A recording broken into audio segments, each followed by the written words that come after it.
time to meet the men from the Ministry.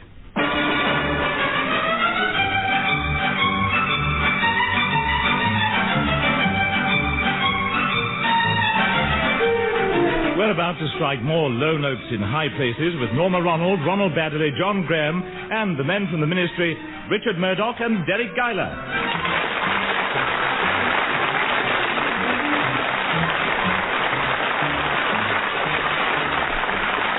In Whitehall's General Assistance Department, skilled operatives stand by to help any branch of government that's overstretched. Executives and secretary work as a team, invariably starting each day with a frank exchange of views. Morning, Mr. Lennox Brown. Hello, Mildred. Morning, Mr. Lamb. Morning, Mildred. The Ministry of Defence rang, Mr. Lennox Brown, to check everything's in hand for the Wessex Regiment. Ah, yes. I've been asked to order new flags for them, you know. Oh, yes? Yes, they're taking part in the trooping of the colour, so the Ministry want them to be extra smart.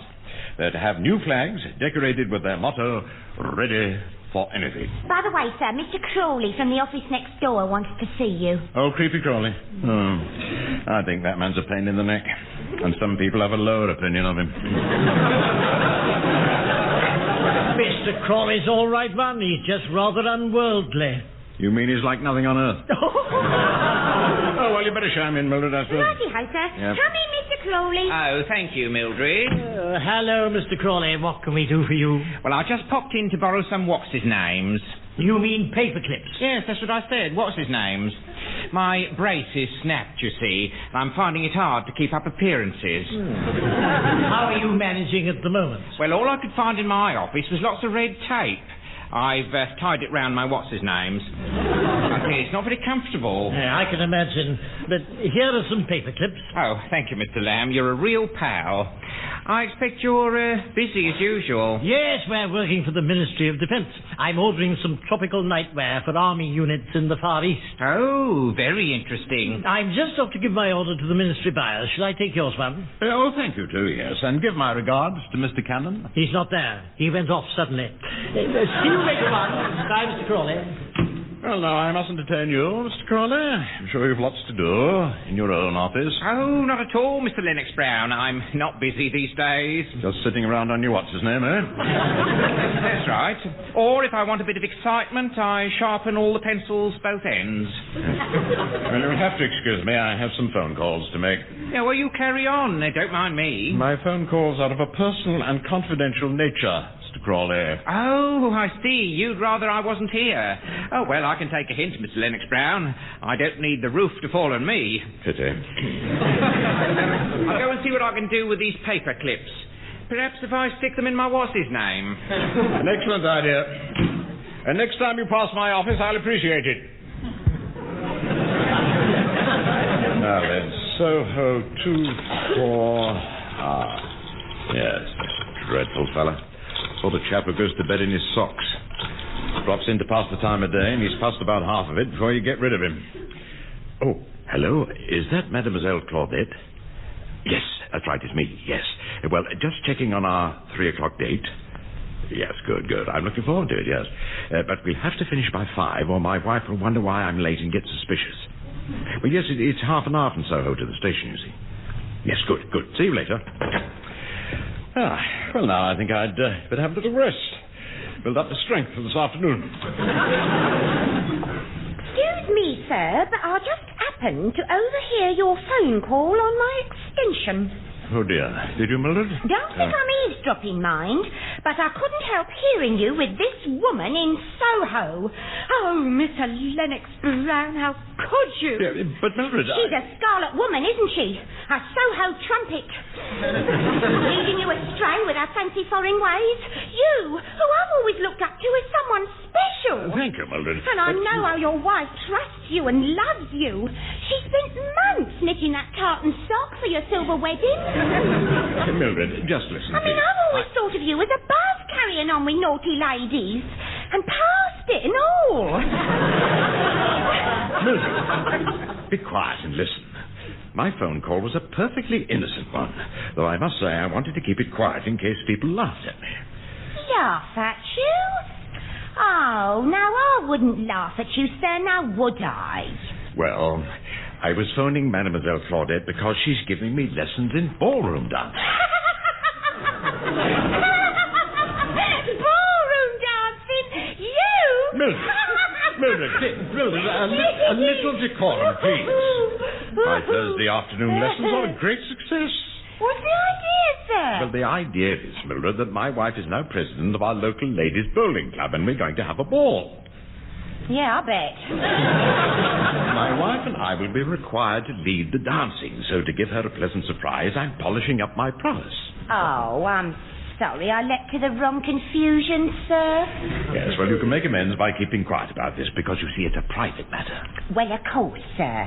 Yeah, aren't dancing lessons a bit expensive in the West End? Oh, they're not cheap, Mildred, no. But luckily, money's a bit easier lately. My wife has a part-time job, and she now contributes to the housekeeping. Oh, your wife's got a part-time job, sir? Yes, she's working as an agent for a mail-order firm. Oh, now that reminds me, I promised to pick up a handbook from the store. Yes, I must make a note of that. Get Agent's Handbook. That's it.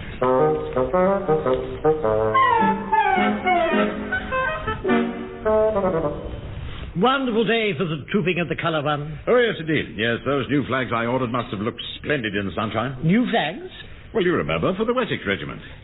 You gave my chit to the ministry buyer. Oh, yes, that's right, so I did, when I ordered that tropical nightwear. Yes, well, I hope it went well. General Assistance Department, Lennox Brown. I'm griping. Oh, dear, I'm sorry to hear that. I'm General Sir Archibald Griping, in charge of trooping the colour. Ah, yes, General. Well, tell me, how did it go? I'm just about to tell you, Lennox Brown. You were asked to provide new flags for the Wessex Regiment, were you not? Indeed, sir, yes. I trust they arrived. Well, they did not arrive, ma'am. Instead of flags, the regiment received assorted army nightwear. Army nightwear? And being used to obeying orders without question, they used it for the ceremony. The adjutants galloped across Horse Guards Parade, and instead of the regimental standard, presented a blue striped pajama jacket. Oh, glory. Not only that, Lennox Brown, but every flagpole along the Mall is flying, not a flag. Not a flag. Not a flag, but a lady's peekaboo nightdress. Well, I'm truly sorry, General. I'll have all ladies' night dresses removed at once. This isn't the end of the matter, Lennox Brown. Someone's going to be shot for this. This is your doing, too. Huh? Well, when you placed those orders with the ministry buyers, you mixed up their destinations. Did I? Well, you must have done. Your wretched army nightwear went to my trooping of the colour. Oh, if the permanent undersecretary hears about this, he'll kill you. Perhaps Sir Gregory won't know, if we keep mum. Now then, you two. Oh, hello, Mum. Hello, Sir Gregory. You placed some orders for the Ministry of Defence, lad. Yes, Sir Gregory. I've just heard from our Women's Royal Army Command in the Far East. Their tropical nightwear turned out to be heavy brocade material. Heavy brocade material. Almost like flags, they say. And the girls have had to sleep in this stuff. It's rubbed them up the wrong way. Well, it would do, sir. Yeah. Apart from the discomfort, they're incensed by the motto on the front of their night attire. It says, "Ready for anything." I'm sorry about these boobs, Sir Gregory. Please don't harm me. Well, if you don't do better in the future, staff shortage or not, you'll both be out. Do you understand? You put it with clarity and pith, sir. Yeah. Now listen, both of you. It's not just a question of greater efficiency. We must also tighten up security. We're not sufficiently on our guard. Quite right, sir. I've always maintained our safe should have a door. Yes, anyone could walk in and pinch our milk and sugar. No, I'm not talking about milk and sugar, man. I'm talking about state secrets. There's evidence of confidential material from this department leaking to a foreign power. Good gracious. Do you seriously mean there's a spy in the ministry? Well, it's beginning to look like it. Oh. So from now on, I want you to be extra vigilant. Yes, sir. Lock your doors, Lennox Brown. Guard your papers, Lamb. And tell Miss Merthin to keep an eye on her drawers. You can rely on us, sir. I hate it when his eyes bulge, don't you? I sometimes wonder if he'll get them back in again. Perhaps we should go to the Ministry of Defence and sort out this little boo-boo. Yes, too, I think you should. Aren't you coming? No, I can't. Why not? There's no work on Thursday, isn't it? It's only 2:45. 2:45 already? By Jove, I must be off. Where to? Just a little appointment I have to keep. See you tomorrow, too. That's strange. What's he up to? He didn't even finish his crossword. Come in. Hello, Mr. Lamb. Where's Mr. Lennox Brown? It's rather odd. He went off very mysteriously. Wouldn't say where he was going. He goes off every Thursday afternoon, now I come to think of it. Is that so? Well, funnily enough, I saw him last Thursday afternoon in, of all places, Soho. He had his coat collar turned up and he looked extremely furtive. What were you doing in Soho, Mr. Crawley? Oh, I go there regularly for some what's-his-name. I've got to have it, you see. Oh, you mean your health food? That's right. Yeah. I buy wheat germ and organically grown prunes. Yeah, sounds delicious. LB's been acting strangely in several ways lately. For one thing, he suddenly seems to have more money. Really? When collecting boxes come round, he doesn't go and hide in the washroom anymore. Well, you don't think he could be up to anything, well, you know, shady? I must say he's become very secretive. Almost as if he had something to hide. That's right, Mr. Lamb, he has. When I was in here the other day, he seemed quite anxious to get rid of me. He wanted to make some secret telephone calls. Perhaps he is up to something. I say, I've heard rumours of someone leaking in the ministry. You don't think it could be him? Mr. Lennox Brown, a spy. Doesn't look like James Bond, does he? Secret agents don't in real life. They're all tired-looking men with moustaches. I must say it all fits. Secret phone calls, money to burn, mysterious appointments in Soho, but now LB wouldn't. Would he? I say, look at that note on his blotter. Get Agent's Handbook. Good Lord.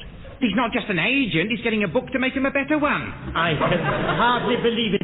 Mr. Lennox Brown, another Mata Hari. What can we do? Well, there's only one thing to do. Report him to the authorities, after all. A spy's a spy, a traitor. But we're talking about a friend, a colleague. Spies should be shown no mercy. Hang them all, I say. Hang them by the what's-his-names. Steady on, Mr. Crawley. Perhaps I should talk to Sir Gregory.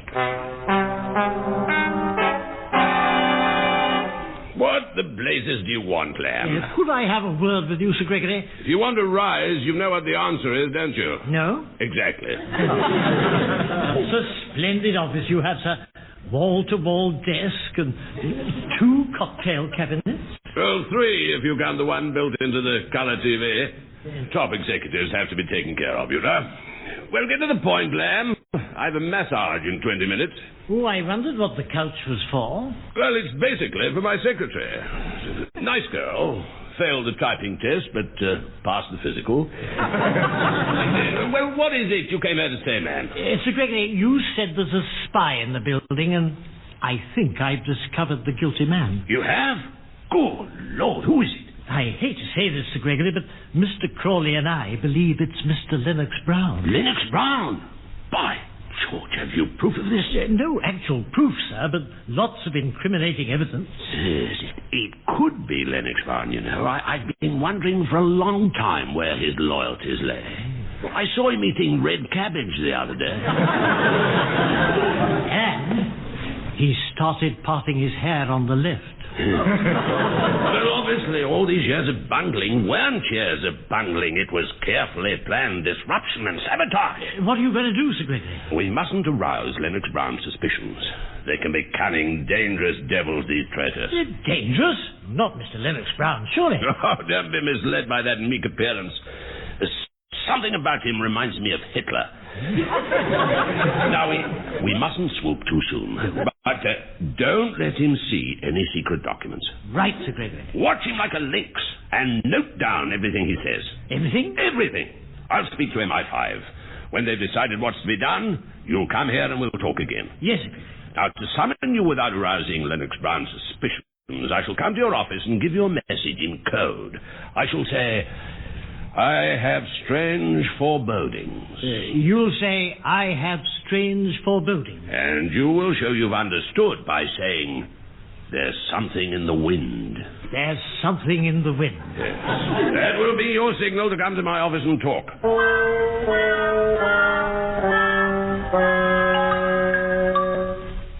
Hello, the Ministry of Defence seemed to have forgiven us for that slip-up. They sent us plans for the NATO exercise and asked us to cost them. Would you mind repeating that one, the bit after hello? What on earth are you doing, too? Every time I say anything, you ask me to repeat it or speak more slowly. Hey, good Lord, you're writing it all down. No, I'm not. No. But you are. I can see your pencil moving. Is it? Oh, good heavens, yes. Well, I did write some things down. For your biography, you see. I thought I could be Boswell to your Dr. Cameron. Oh, well, I suppose I'll have to read all these NATO papers. What a bore. Just a minute. They're secret, aren't they? It's all right, one. I'll read them for you. Give them to me. There's no need to snatch them from my hands, too. I'm going to the washroom now. I'll take them with me. But what on earth for? For safety. They can't be left in here for you to... for anyone to read.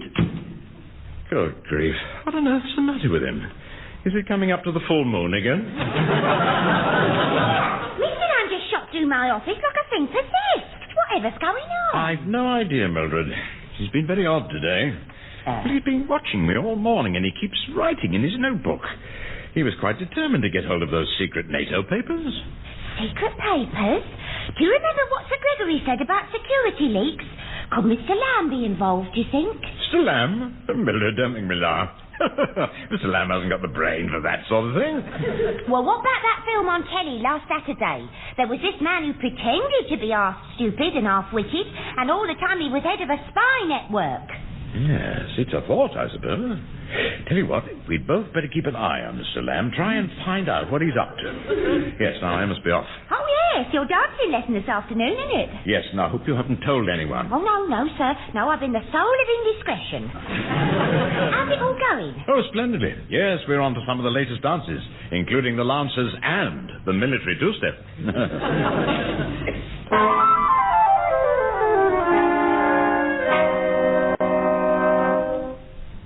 That's finished then. What do you say, sir? What? What do you mean, what did I say? I asked what you said. I said, that's that then. That's a strange thing to say. What were you doing? Nothing. Nothing? Well, when I said nothing, I didn't mean nothing. I meant nothing. I was just sharpening my pencil. To write with, I suppose. Don't deny it. Good afternoon, Sir Gregory. Hello, Sir Gregory. I haven't come specially to see you, Lamb. I've come to talk to the pair of you, like I usually do, and, give you both a new job for the Ministry of Defence. Ah, very interesting, Sir Gregory, yes. And what is it exactly? Well, the details are top secret. Too secret to be divulged. Well, how can we do the job, then? Oh, stop asking questions, Lennox Brown, and get on with it. Yes, sir, thanks. Well, I have strange forebodings. Oh, dear. One of your expense account lunches, Sir Gregory? Lamb, I have strange forebodings. Don't worry, sir. I expect you're just at a funny age. Forgive my colleague, sir. He's not himself this week. Pull yourself together, Lamb. I have strange forebodings. Oh, yes, sir. I dare say it's the wind. Are you all right, Sir Gregory? That vein in your forehead is throbbing again. Nothing to do with you, Lennox Brown. Huh? Come to my office, Lamb, but don't let him know. Right, you two. Just a routine call, you understand? Carry on. I feel like a bit of a change, Bun. I think I'll pop down to the canteen and watch the plastic oranges going round. If you think I'm going to Sir Gregory's office, you're quite wrong. Come in, Lamb, come in, Lamb. And shut the door. Now, I'll be brief. Yes. I'm having my massage in a few minutes. I've spoken to MI5, and they say the next move is to search Lennox Brown's desk and office. But we must pick a time when there's no chance he'll be there. Any day after 4 o'clock, sir. Right. Now, MI5 have assigned their ace investigator to this case, Commander Hawke. We'll all meet in Lennox Brown's office at 5 today. Commander Hawke is their top man. You'll be very impressed, Lamb. Smooth, discreet. You'd never know he was a policeman.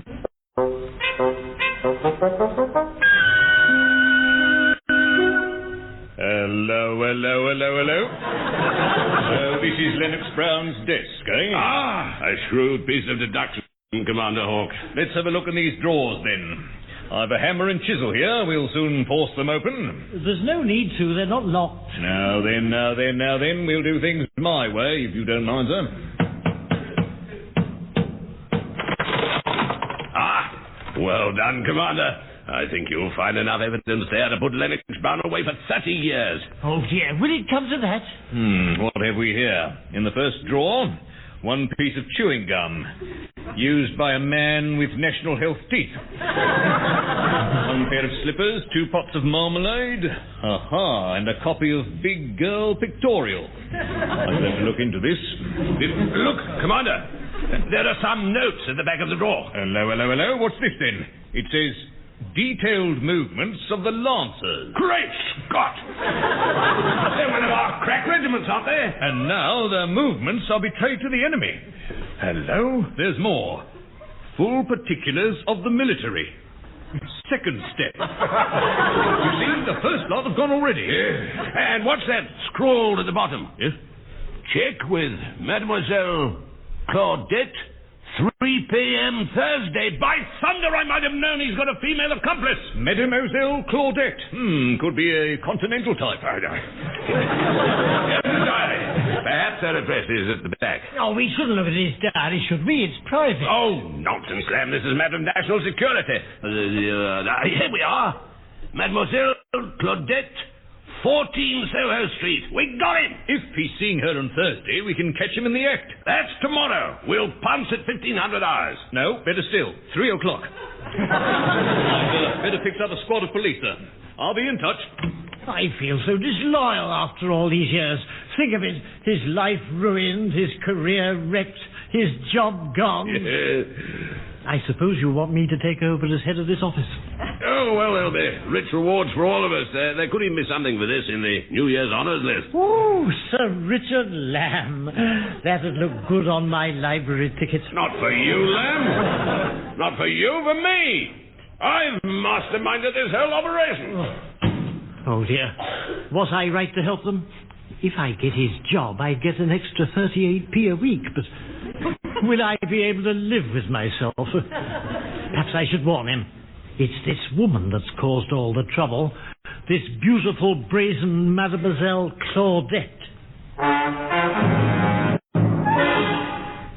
And a 1, 2, 3, 1, 2, 3, 1, 2, 3.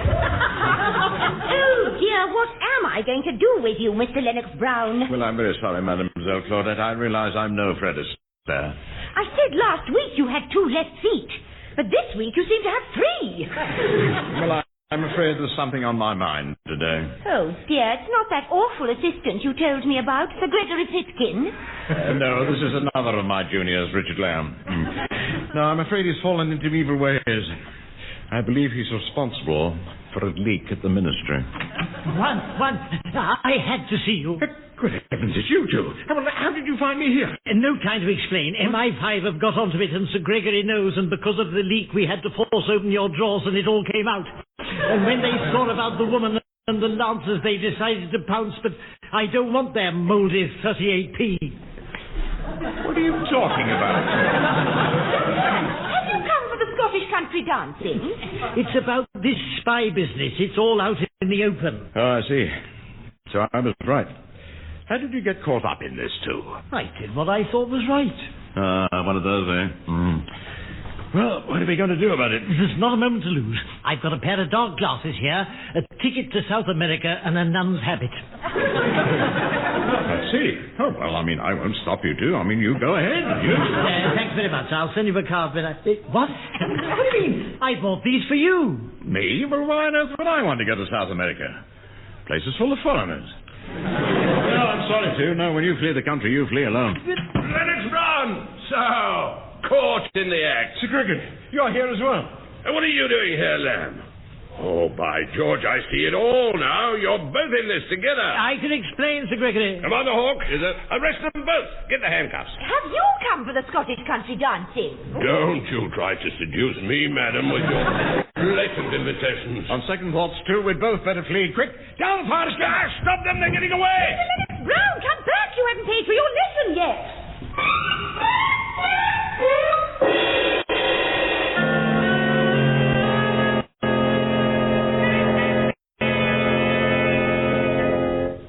Here is the news, read by Brian Martin. 2 suspected spies were chased by armed detectives through Soho this afternoon. At one point, the two men ran through the Dilly-Dolly strip club, followed by 20 policemen. After a scuffle, the fugitives escaped by the stage door, with 10 policemen still in pursuit.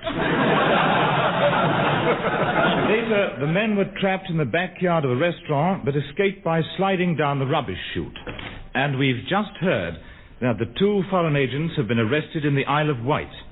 They leapt off the ferry from Southampton shouting, "We've made it," apparently under the impression that they'd been on a boat to Brazil.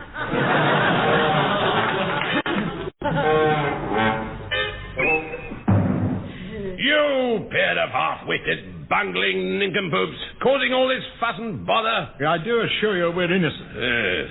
So MI5 tell me. That grilling they gave you breaks down the toughest traitors.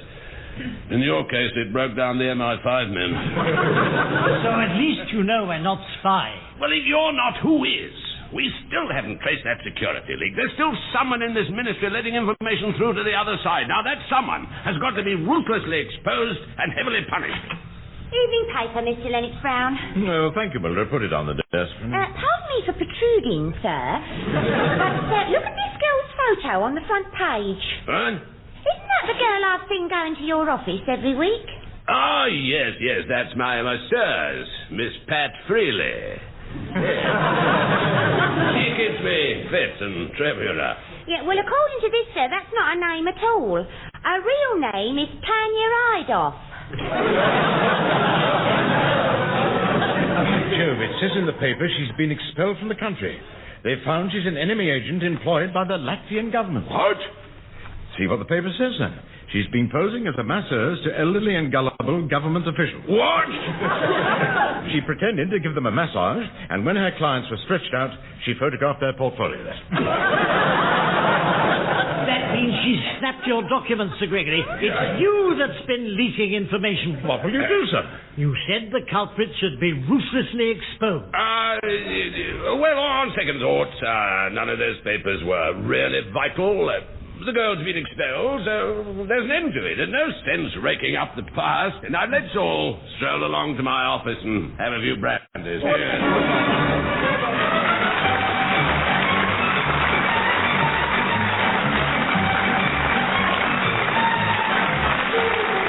Muddling through as the men from the ministry were Richard Murdoch and Deryck Guyler. Also featured were Norma, Ronald Baddiley and John Graham. The programme was written by Edward Taylor and John Graham and produced by Edward Taylor.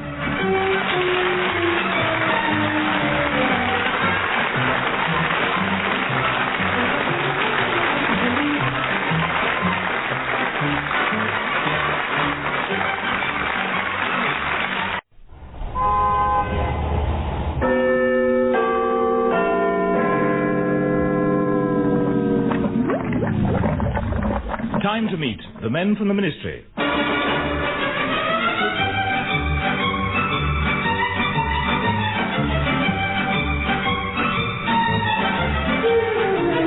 We're off for another ride on the ministry merry-go-round with Norma, Ronald Baddiley, John Graham, and the men from the ministry, Richard Murdoch and Deryck Guyler.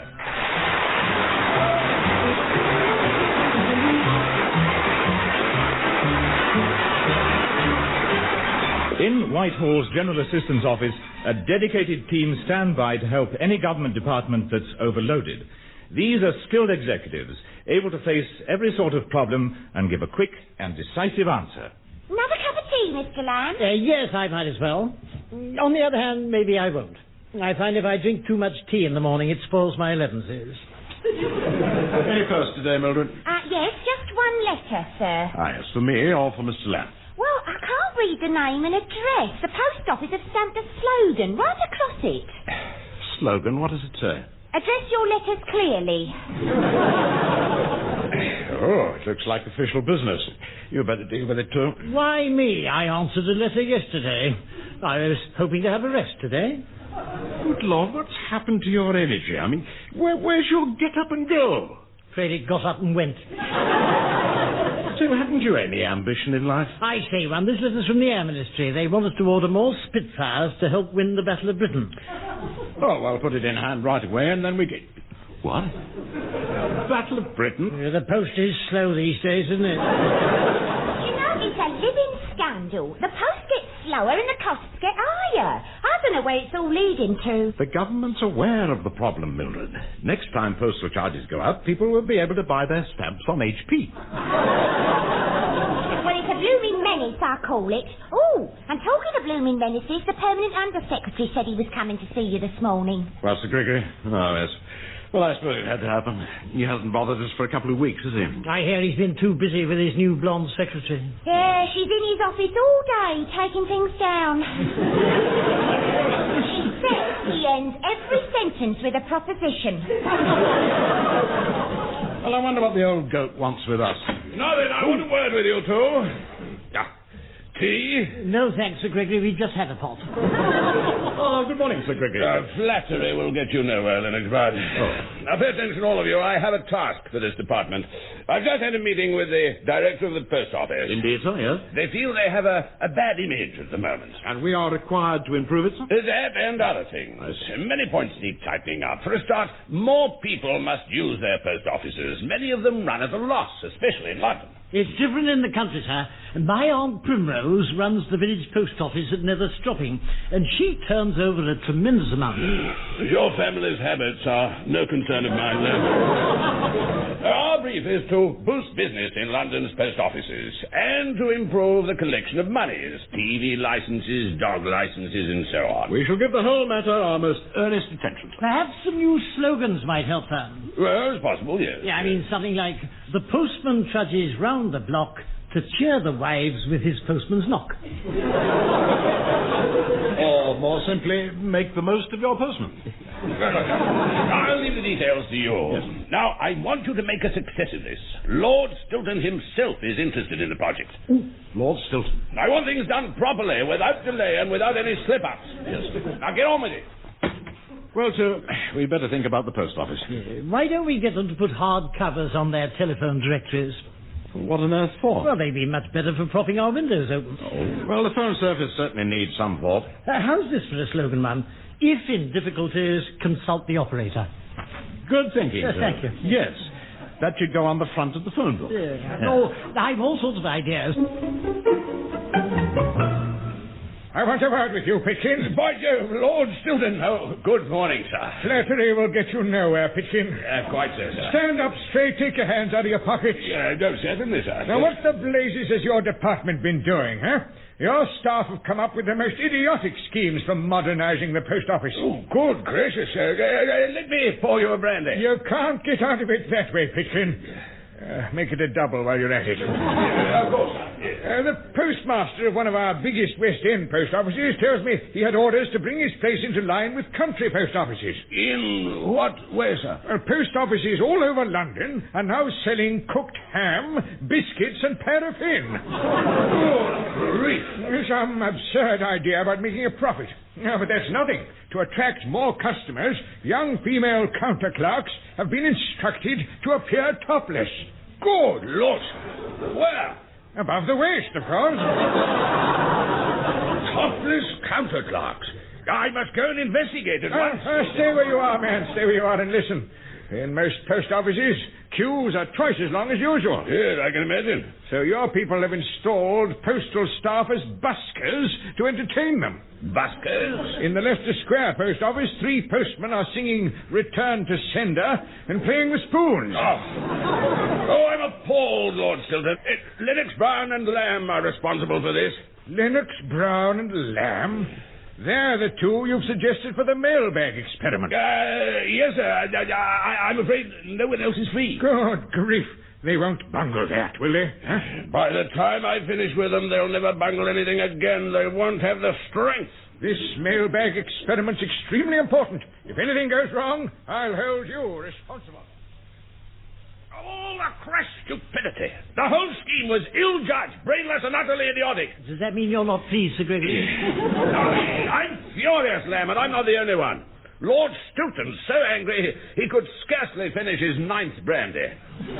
If you'll give us another chance, sir, I'm sure we can do better. Well, as it happens, you'll get another chance. And if you don't do better, you'll both be out on your stupid ears. Thank you, Sir Gregory. Now listen carefully. As publicity for the post office, a specimen mailbag is to be sent from London to Edinburgh on Friday. It's to show how quickly and efficiently mail can be carried. Yes, I understand, sir, yes. Now, this special mailbag will carry a gold star for identification purposes. By Saturday, it has to be in Edinburgh, where the Lord Provost will open it in front of the TV cameras. And how are we to assist in the project, sir? You're to supervise the dispatch of this mailbag from the London sorting office. Oh. You'll be liaising with Mr. Morris, the senior man there. He's a POOF.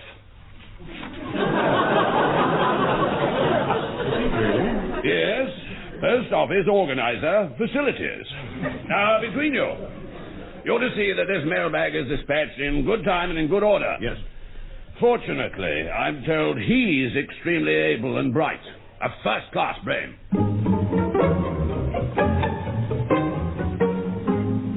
Good morning, gentlemen, and welcome to our sorting office. Ah, Mr. Morris. Really? Oh, my name's Morris, too. No, Lamb. Oh, not at all, I assure you. It's Morris. It has been for years. Mr. Morris, perhaps we should start again. Oh, yes. Yes. Now, I'm Lennox Brown, that's Mr. Lamb, and this is Miss Murphy, who's here to take notes. Oh, how'd you do? We're from the ministry, you see. Oh, I know, and I'm greatly honored. It makes me feel very humble to be working alongside you high-powered government experts. Quite, yes. Now, Mr. Morris, we're here to watch the dispatch of the sample mailbag to Edinburgh. Well, we're all ready to start, Mr. Lennox Brown. As you can see, we have the world's most modern equipment to assist us. It's very impressive, Mr. Morris. That machine over there, for instance, can sort 50,000 letters a minute. Amazing. And it looks just like a coffee machine. Wait a minute. That is our coffee machine. Dear, they will keep shifting things around. That's the sorting machine over there, you see. Ah, the letters go from there to dispatch. Well, in a manner of speaking, yes. Actually, they're propelled by the, whatchamacallit, through the thingamabob and down into the how's your father. Oh? I'm not being too technical for you, am I? I think I've got it, yes. But don't some of the letters fall out? Oh, well, of course they do. But one of my lads down there sweeps them up and burns them. After all, if we didn't lose any letters, he'd be out of a job, wouldn't he? Well, yes, that's true, yes. Yeah, well, let's move on, Mr. Lummox Green. The special mailbag is below, waiting for the letters to come down. And what's behind this green baize door? Oh, no, don't go through there, sir. No, dear me, no. Oh, no, that's the mail chute. Goes straight down into the open mailbag, you see. Now, if you follow me, I'll show you some of the wonders of automation. Yes, most interesting, isn't it, too? Mildred, what are you doing over there? Well, there's a very early post office parcel cruncher over here. Well, never mind that. We're following Mr. Morris. Now, come along, both of you. Don't get left behind. Fascinating, don't you think, Mildred? I wonder what's behind this green baize door. No, don't go that way, Mr. Lamb. The others went down the corridor. Oh, I must have a peep. I'll catch you up. Yeah, all right then, but I'm going to join the rest of them. Now, what could this possibly be? It's very dark. It's almost like a...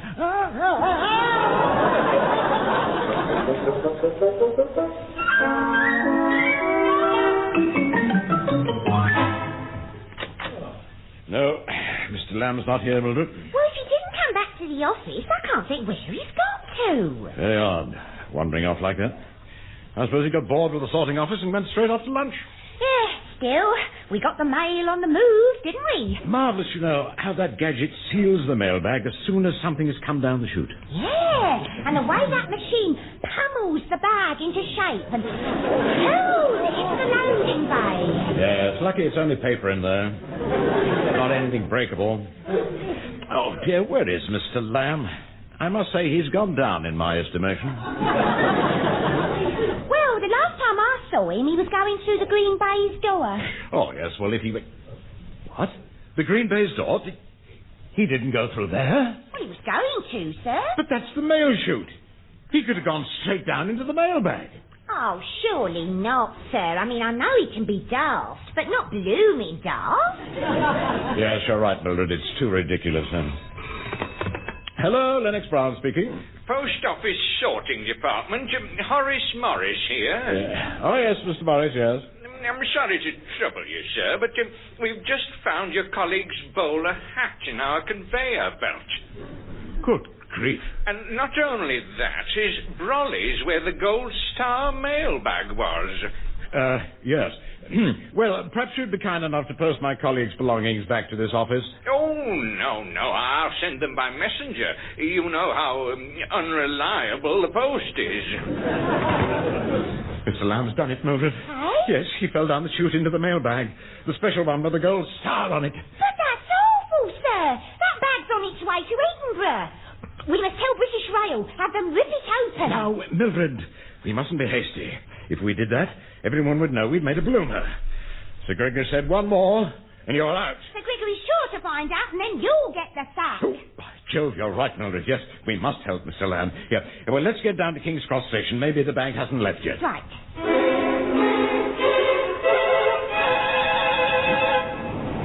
Oh, here, sir. That looks like a senior official in the station master's office. Oh, yes.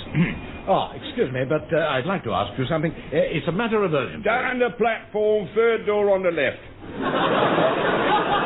I'm from the Ministry, and I'm supervising the Gold Star mailbag experiment. Oh, yes. Yes, well, now tell me, has the bag gone yet? That bag was on the train to Liverpool an hour ago. Liverpool? It was supposed to go to Edinburgh.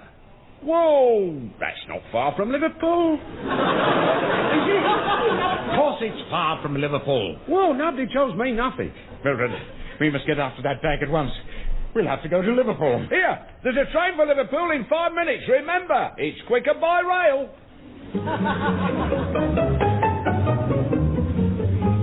A special mailbag intended for Edinburgh is put on the wrong train. Now, it should be here in Liverpool. You what?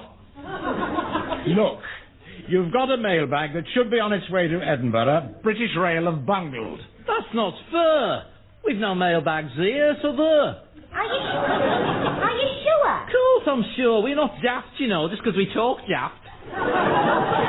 You're saying there weren't any mailbags on the 2:15 from King's Cross? Oh, yeah, there were on, like, but they threw them off a crew. We unload a lot of mail a crew. They like it there. So the bags are true. Oh, dear, dear. Crew station's bigger than I thought. Yeah, 6 platforms, and all of them covered in mailbags. I suppose this is where lost mailbags come to die. Help! Did you hear that, sir? I heard a voice. Help! It's him! It's him! He's in one of them, sir. Look, there it is, the bag with the gold star. Let me out! It's all right, too. It's all right. We're with you. You've got to get me out of here, one. Yes, well, yeah, all right, but it won't be easy. The bag is padlocked. I'm cold and hungry. It's all right, Mr. Lamb. I got this sausage roll at the station buffet. Look, we can push it bit by bit through the hole in the neck. I haven't got a hole in my neck. Oh, don't make a stupid fuss, too. A ministry man should be calm at all times, even when sitting in a mailbag. Keep a stiff upper lip. My upper lip's the only place it isn't stiff. Look, listen. Here, what's all this then? Oh, Glory, keep quiet, too. There's a porter coming. What are you two doing? Talking to the mailbags, are you? Yes.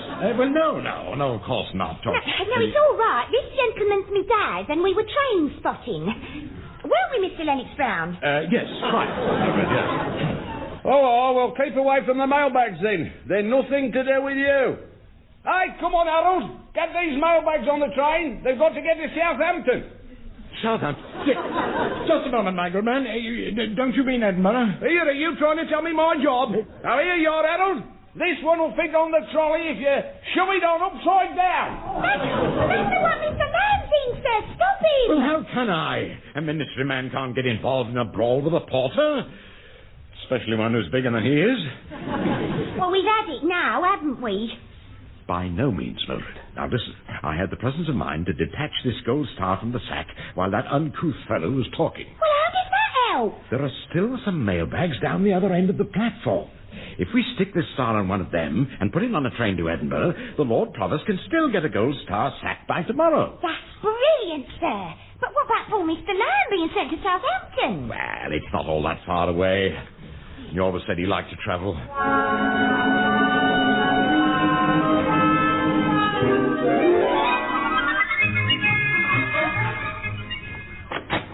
Morning, Ronald. Morning, sir. You're looking very cheerful for a Monday morning. And why not? Why not? The Lord Provost of Edinburgh got his Gold Star mailbag. I saw it on TV. Oh, yes. Provost opened the bag, we switched to crew, and seemed perfectly happy. What was in the mailbag, sir? Well, mail, of course. Oh. Yes, lots of yellow envelopes. So, all's well that ends well. Oh, but look, what about poor Mr. Lamb? He must still be at Southampton, shivering on some drafty platform. He won't be shivering. He'll be quite snug in that sack. And I've sent a telegram to the station master there telling him not to part with any mailbags. So we can go and rescue him today. General Assistance Department, Lennox Brown. Evans here, Station Master, Southampton. Yes, Mr. Evans. You got my telegram, did you? You've held all the mailbags that came from Crewe. I got it, sir, but it came too late. All the mailbags had already been shipped on board. The Isle of Wight ferry, I suppose. Oh, no, the QE2 to New York. The mailbags are on their way to New York? Oh, good heavens, Evans. Well, we shall have to think about this. Thank you very much for ringing. Mr. Lamb's all at sea. Don't cry, Mildred. Sea air will do him good. All that ozone. And remember, the QE2 is a luxury liner. Well, upstairs, yeah, but not down in the hold. There won't be enough air. He'll die of affectation. It's not a very long crossing, is it? Mr. Lennox Brown, if we don't do something, Mr. Lamb will be passing on to that great ministry in the sky. And if Sir Gregory finds out you lost a member of staff, he'll give you a bad report. Ooh, you're right, Mildred, yes. We must get the QE2 turned back to port. Get me the number of the shipping office, will you? Yes, sir, at once, sir. I'll be drafting a cable to the Harbour Authority, and they'd better have an ambulance standing by. Hello, Juan. Hello, Mildred. Don't interrupt, too. We've got an emergency on our hands. A man's life is at stake. Oh, who is it? Well, who is it? Well, it's you, of course. Oh, I see. You? What the blazes are you doing here? I mean, why aren't you in the mailbag on the QE2? I escaped one. They dropped the bag in the docks and it burst open. The whole thing's absolute disaster. Oh, nonsense, too. While you've been lolling around in your mailbag, we've fixed everything. We sent a substitute sack to Edinburgh, and everybody's happy. Next, Brawl. Post office sorting office, Horace Morris here. Oh, it's... yeah. About that demonstration mailbag that went from London to Edinburgh. Yes, well, it arrived, Mr. Morris. Don't worry. Thank you very much. A bag full of yellow envelopes. Yes, well, hasn't there been some mistake? Those little yellow chaps were Pools coupons. They should have gone to Liverpool. Pools coupons? Yes, so it's hard luck on anyone in South West 1. Well, that's our district. Well, anyone there who posted Pools last week, they won't have got there. They'll be disqualified. I wondered if you knew what went on. Oh, yeah, well, we do. Of course, Mr. Morris. Oh, yes. But well, I'm afraid I can't discuss it. It's all confidential. Top secret, one might say. In fact, one will say. It's all top secret. Oh, I might have known you had it in hand, sir. Sorry I wasted your time. I'll bid you goodbye, sir. It was a pleasure working with you. Thanks to your bungling, too, we've made a slight error. That sack we rerouted at Crewe was full of Pools coupons from this area. Pools don't matter, do they? I mean, no one I know's ever won anything. I've won! I've won! I've won the Pools! What? Good grief, too. Sir Gregory's won. I always thought he was. Only 8 draws on Saturday and I got the lot. I must have won $500,000. Yes, I've sent off my claim already. $500,000! I just had lunch at my club, and I've decided to throw it all up. I'm leaving the civil service. You know, I've already hurled my secret files out of the window. Now, Sir Gregory, please. Well, with money like that on the way, I can do anything. I'll buy my new secretary a mink coat and a sports car. I might even buy my wife a new cardigan. Oh, you mustn't be rash, Sir Gregory. All right, then, a second-hand cardigan. My colleague means that 500,000 doesn't go that far these days. Exactly. Bread's going up again. Oh, my word, you chaps will have your little joke. I'll go and recover your secret file, sir. I mean, if Lord Stilton found out, he might be very annoyed, sir. Lord Stilton? I don't care. 2 paper clips for that superannuated old goat. Ooh. Not with a fortune coming my way. I can't wait to tell him what I really think of it. There you are, Pitkin. Ah, it's you, Stilton. You silly old fool. You know, the more I see you, the less I like you. What did you say? If they ever put a price on your head, take it. A head like yours wouldn't look out of place in an umbrella stand. How dare you? How dare you? If I've said anything to insult you, Stilton, believe me, I've tried my best. Poor old Gregory. He's finally snapped. I warned him about his way of life. Wine, women, and song. Not that he ever sang much. I suppose you'll sack him, Lord Stilton. Within the next day or two, perhaps, yes. When a man's had that sort of breakdown, one tries to be kind. He might be kept on, but not in a senior post. If you're looking for someone to fill the vacancy, sir... I shan't be looking here, Lennox Brown. You've got some explaining of your own to do. You were told to help the post office, yes? Well, that is correct, sir. Yes. And one of your bright ideas was a new slogan on the front of the telephone books. If in difficulties, consult the operator. They've already been printed and sent out, sir. Indeed they have, and I have one here, with one of your ghastly misprints on the front. Look at it, man, look at it. Read what it says. If in difficulties, insult the operator.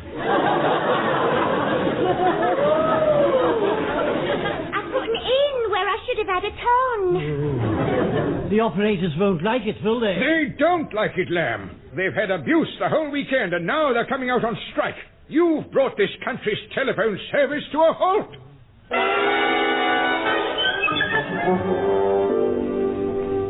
And here is the news read by Brian Martin. As Britain faces a further week without telephones, there's news of attempts at substitute means of communication. In London, a tourist who asked if he could call his wife in America was handed a large megaphone. The Prime Minister was seen on the roof of the House of Commons today sending messages to Downing Street by semaphore. Reporters later asked if he was flagging, but the Prime Minister replied from the roof that for once he felt he was on top of things. Ministry staff have been using carrier pigeons, and some have used swallows for urgent messages. This worked well until today, when the swallows flew south for the winter, taking the messages with them. Now the rest of the news. There were amazing scenes in Whitehall today when a senior executive, Sir Gregory Pitkin, ran from his office, shouting and screaming and tearing his clothes. He seemed to be yelling, "My money, they've taken my money." He was escorted from the building by 4 men in white coats.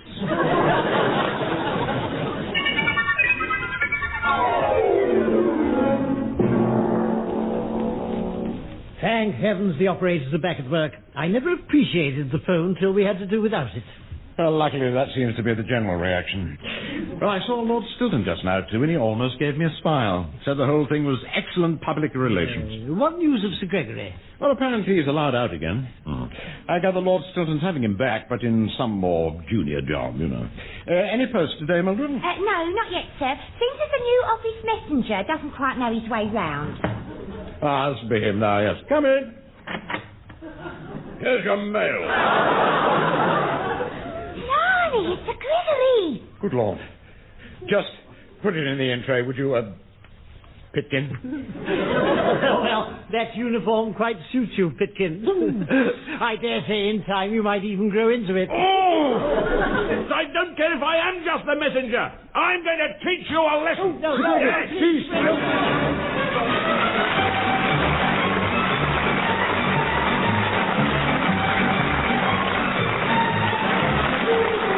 Muddling through as the men from the ministry were Richard Murdoch and Deryck Guyler.